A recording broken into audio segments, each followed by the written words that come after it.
Souvent, on dit non, il ne faut pas répondre sous prétexte que le silence est l'âme des hommes forts. Comme ça. Mais ce n'est pas partout on ne répond pas, ce n'est pas partout on se tait. Quand une affaire est vraiment sérieuse, il faut sortir, il faut parler. C'est important. C'est pourquoi je sors aujourd'hui pour parler de l'affaire du danseur Dada. Il s'appelle comment? Il s'appelle Dounesemo Chris Daniel, qui est décédé lors du tournage de mon nouveau clip que j'étais en train de préparer. Une chanson que j'ai commencé à annoncer ces 2 temps pour ceux qui sont connectés à ma page. Le titre c'est Nyama Koro Kako. Voilà, c'est pour ça qu'il est venu. Et puis il a trouvé la mort. Dans quelles conditions? Je n'ai pas envie de revenir sur les détails, mais je vais essayer d'être un peu bref dans l'explication. On était en train de tourner. On était pratiquement au début même du tournage. On a fait 2 ou 3 prises, je crois. Et puis, il y a un incident qui s'est produit. Le jeune homme s'est retrouvé là où il ne devait pas être. Et puis, il a été électrocuté. Ok? Malheureusement, il a rendu l'âme. D'accord? Ça, c'est pour être bref. Je n'ai pas rentré dans tous les détails de l'affaire. Et on a fait ce qu'on pouvait pour le sauver. On l'a ramené au CHU. Parce qu'on est là où on tournait, c'était pratiquement à 5 minutes, ou je dirais 10 minutes même du CHU d'Angré. Donc on a couru pour aller essayer de le sauver. Mais malheureusement, il est décédé. Ok? Personnellement, parce que c'est moi j'étais là-bas, au CHU. C'est devant moi qu'il a rendu l'âme avec quelques-uns de ses collègues. Personnellement, j'ai commencé toutes les démarches administratives avant même d'informer sa famille. Parce qu'il fallait régler des trucs au niveau de la morgue, régler autre chose au niveau de la police et tout, pour que la morgue puisse déjà même prendre le corps, le mettre à l'intérieur. Parce qu'il n'est pas mort, ce n'est pas une mort naturelle. Donc dans ce genre de choses-là, il y a beaucoup de procédures. Donc j'ai commencé à faire toutes les procédures jusqu'à 23 h à la PJ, où j'allais faire aussi... Enfin, la PJ m'a entendu.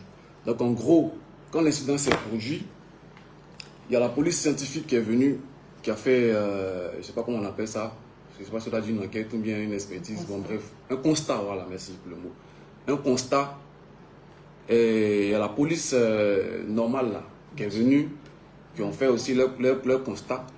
Et puis, il y a la police judiciaire qui est venue encore, qui a fait son constat, et tout. Donc, ils nous ont pris, nous, les responsables du projet, pour aller aussi nous entendre. Enfin, bref, toute la paperasse, on a tout fait. Et puis, ils ont écrit dans leur, comment on appelle ça, dans leur compte rendu, que c'est un accident de travail. Ok? Donc, nous, on quitte là-bas à 23 h 20 minuit, peut-être même 1 h du matin, mais si je me rappelle bien. Le même soir, on cherche à savoir où ses parents, qui sont ses parents, où l'enfant vivait, tout. On nous a conduits quelque part à Yopougon, Koweït. On est arrivé là-bas pour annoncer la nouvelle et tout. Et après, on a dit aux parents, allez-y à la PJ le lendemain. Ils vont vous entendre aussi. Et vous avez le droit, si vous voulez porter plainte, parce que l'affaire s'est passée.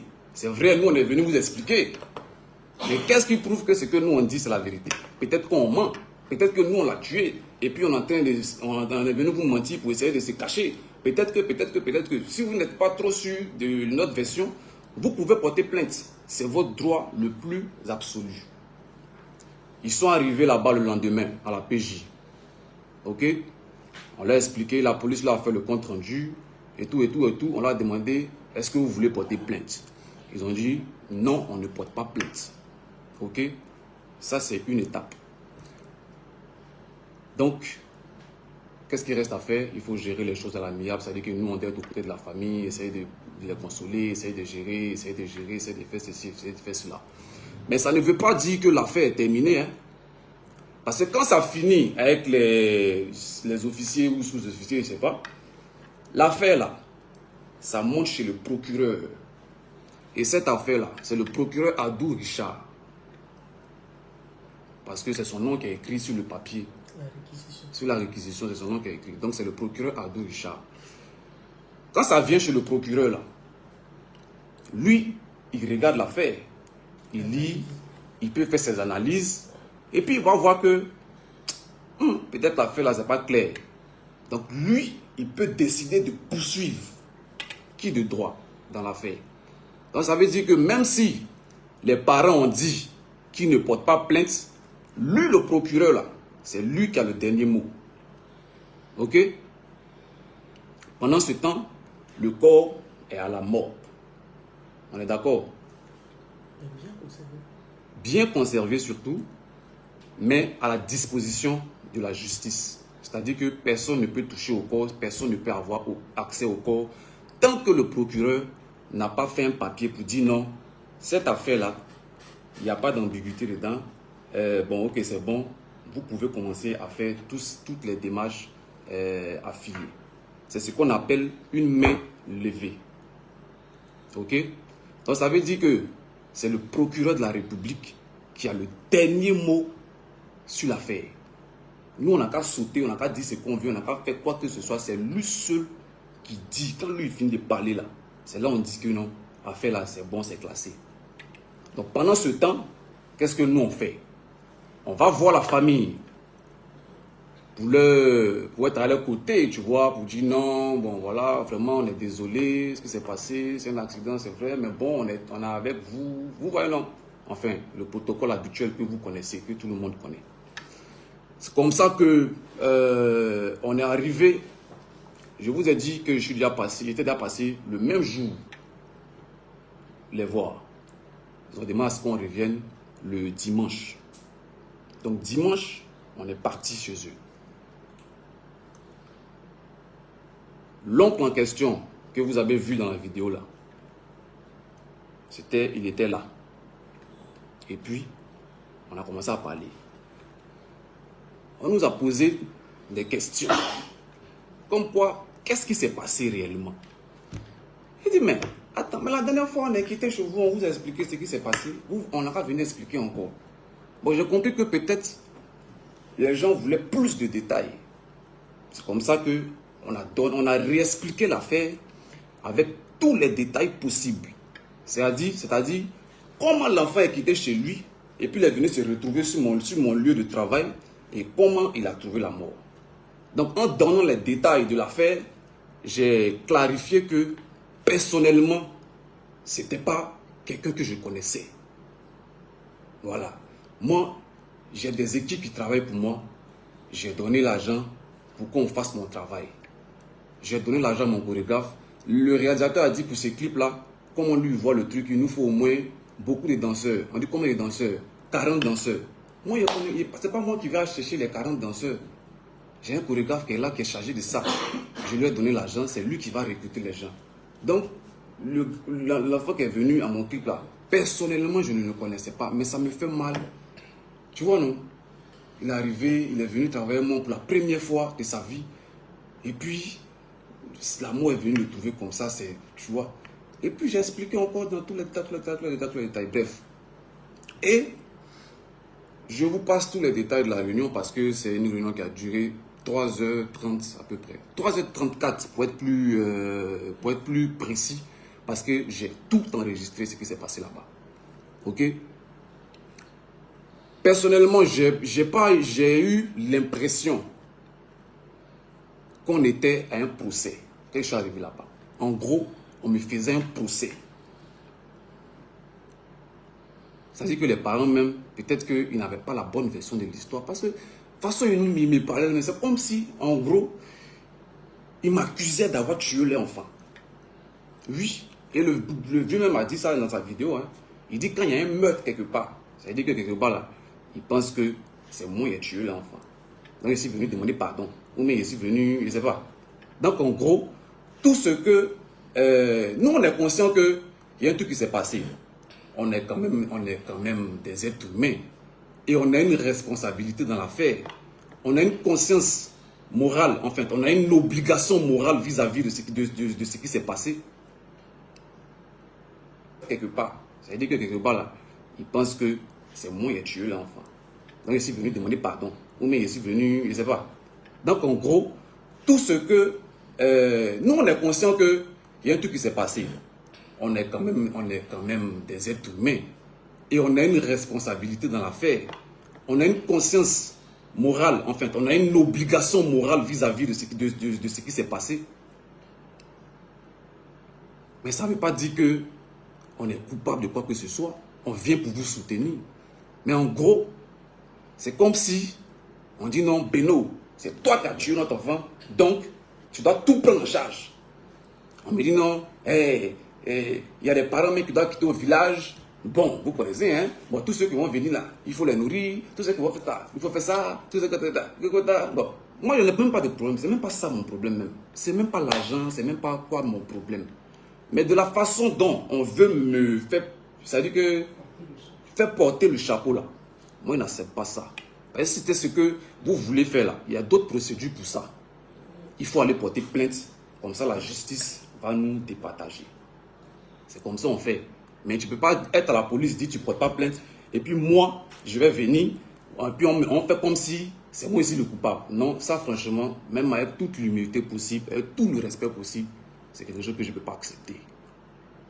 Bon, on s'est énervé un peu là-bas, on a crié un peu là-bas, chacun a dit ce qu'il voulait dire, tout, bon. Comme toute réunion normale, hein, on n'est pas forcément d'accord, mais ce qu'on retient de la réunion, c'est la conclusion. Qu'est-ce qu'on a dit quand on est quitté là-bas, avant de se séparer? Donc je vous épargne tous les détails pour aller à la conclusion. Je reviens sur un petit détail, c'est-à-dire qu'ils m'ont présenté la chose comme quoi c'est moi qui dois tout prendre en charge, chose que je ne refuse pas. Hein.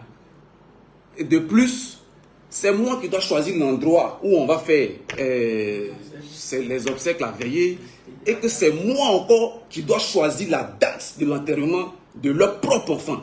J'ai dit, mais c'est quoi ça? On est dans quoi exactement? C'est moi qui ai choisi. C'est moi qui vais choisir date. Toi, ton enfant, c'est moi qui ai choisi date de son enterrement. Moi, je suis qui dans ta famille? Chacun n'a qu'à prendre ses responsabilités. Ça, c'est votre responsabilité. Nous, on est là pour vous accompagner. S'il y a quelque chose, on est derrière, on va faire. Mais ça là, nous, on ne peut pas prendre cette charge-là. On ne peut pas prendre cette responsabilité-là. Quand vous avez suivi la vidéo du monsieur là, il a dit, en tradition, ouais, c'est des choses qui font. Ah, vous voyez, non. C'est-à-dire que nous, on ne peut pas prendre cette charge-là, aller faire des choses, et puis demain, vous allez venir dire non, on n'a pas respecté vos traditions, on n'a pas respecté la mémoire de l'enfant, on n'a pas fait ce, on n'a pas fait. Donc, ce que vous voulez là, ce que vous-même vous voulez faire là, énumérez-nous ça. Nous, on va voir. C'est ce qu'il a dit avant de quitter là-bas. Nous, on va voir. Si ça rentre dans la limite de nos possibilités, dans la limite de nos moyens, on va tout prendre en charge. Mais si ça nous dépasse, franchement, on va essayer de voir comment on peut, d'une façon ou d'une autre, on va vous apporter quand même une contribution. On ne va pas rester indifférent face à cela.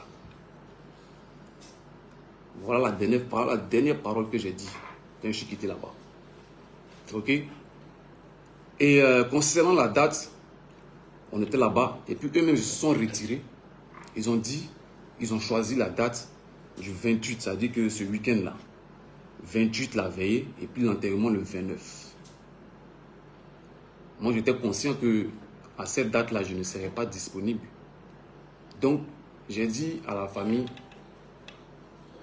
j'ai bien compris, mais je vais voir. En tout cas, ça me plairait vraiment d'être présent à toutes les cérémonies parce que vraiment, bon, l'enfant, il est venu, c'est vrai, il est venu faire mon travail quand même. Ça, c'est pas, tu vois, non, je vais vous accompagner dans cette dernière étape.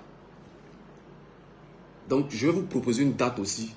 Vous allez voir, si ça vous arrange, on va essayer de faire ça comme ça. Si ça ne vous arrange pas aussi, bon, de toute façon, on va toujours trouver un terrain d'entente. Et puis, on a fini la réunion. On est sorti. Eux-mêmes, ils sont venus faire photo, nous, tout ça. Tout le quartier est sorti. Il a fait photo ici, les enfants sont sortis. Eux-mêmes, les gars de la famille, ils ont pris les selfies. Pour vous dire qu'on s'est laissé en de bons termes. Ce n'est pas comme si on a fait la réunion et puis on s'est séparés en queue de poisson. On s'est laissé en de bons thèmes. On a échangé les numéros. On dit, bon, comme vous êtes dans la famille, on ne peut pas parler à tout le monde à la fois. Qui est-ce que vous désignez? Avec qui maintenant, tout le reste de la procédure là, avec qui on parle? Le monsieur qui est sorti s'appelle T. Eric. C'est à lui. Tous les gars de la famille sont venus. Ils ont dit non, c'est à lui, il faut parler. Je dis bon, ok, donnez-nous votre numéro. Voici notre numéro. S'il y a quelque chose, en tout cas, on s'appelle. Et puis nous, on est partis. Le lendemain, on a commencé à appeler. Ça va là-bas? Bon. Bon, concernant les démarches là, comment on fait? Vous voulez faire ça où? Ils ont dit qu'ils vont faire ça à Yopougon, on la place CP1. Ok. Donc, allez-y, faites les démarches là. En tout cas, gérez tout et tout et tout. Quand c'est bon, vous nous envoyez les choses. On va voir comment on peut avancer sur l'affaire.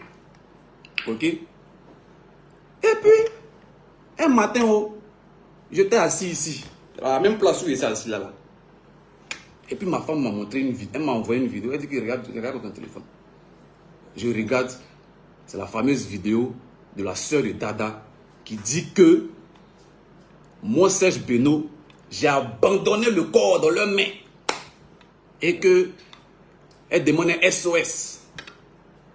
Emma Loès, je sais que tu es venu nous voir, mais pardon. Tu ne dois pas t'arrêter là. Tout le monde a vu la vidéo. J'avoue que depuis le décès de l'enfant jusqu'à ce jour, c'est la première chose qui m'a fait rigoler. Parce que j'étais vraiment très triste, j'étais vraiment abattu.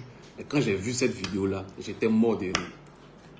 Je riais même. Je dis, hey, la question était de manipuler la gola comme ça. Elle ne sait même pas dans quoi elle est. Et j'ai commencé à rigoler. Donc je m'apprêtais, ça a duré 5 à 10 minutes comme ça. Je m'apprêtais même à appeler l'oncle pour lui dire que, ah, faut parler à ta fille là. Elle a fait une vidéo. Pardon, faut lui dire si elle a un peu de temps, elle n'a qu'à supprimer. C'est pas joli à voir. Je m'apprêtais à le faire. Quand j'ai constaté moi-même que la vidéo a été retirée sur les réseaux. Ça a été supprimé par celui qui avait publié. Donc, je n'ai même plus parlé. Je suis dans mon coin. Quand 10 à 15 minutes après, les gens commencent à m'appeler. Mais Beno, tu as vu la vidéo là? Tu as vu la vidéo? Tu as vu ce que la femme m'a dit? Bon, on ne peut pas laisser un mensonge prospérer comme ça. C'est comme ça que moi aussi je sors. Parce que là, on n'est pas en train de gérer une affaire de clash, de couper, décaler, où on dit non, il faut laisser, il faut têter. On n'est pas dans une affaire de Serge Beno, à la façon de faire clash, ou Beno de Bordeaux, ou bien Dynami Serge Beno. Non. L'affaire est trop sérieuse pour qu'on se taise sur des choses comme ça.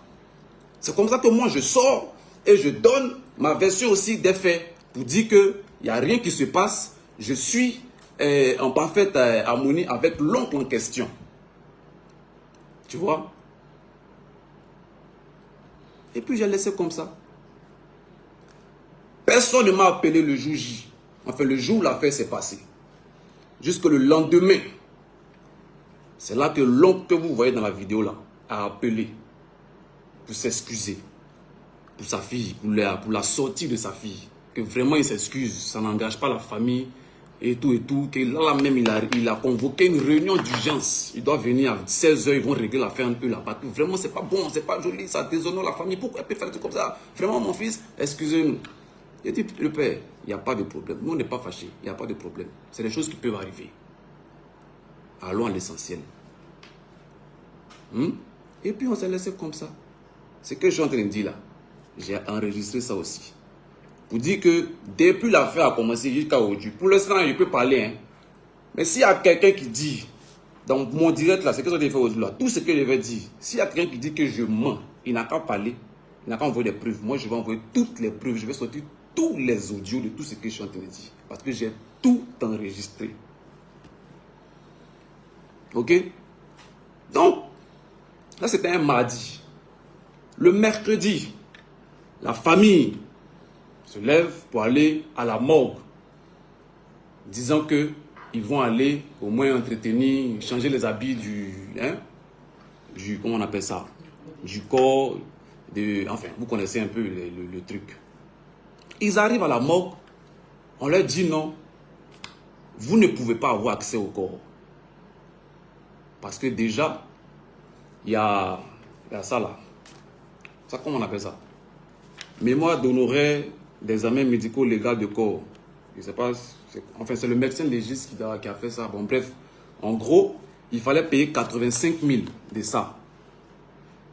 Et surtout, la main levée du procureur n'est pas encore arrivée à la morgue. Donc, personne ne peut avoir accès à ce corps-là tant que l'affaire n'est pas clarifiée. Cette partie-là, ils n'ont pas écouté ça. Hein. C'est la partie où on dit non, il y a 85 000 qui n'est pas encore payé là. Tu vois? Genre voilà, Beno même n'a rien fait. Beno même les premiers soins même, comment on dit ça?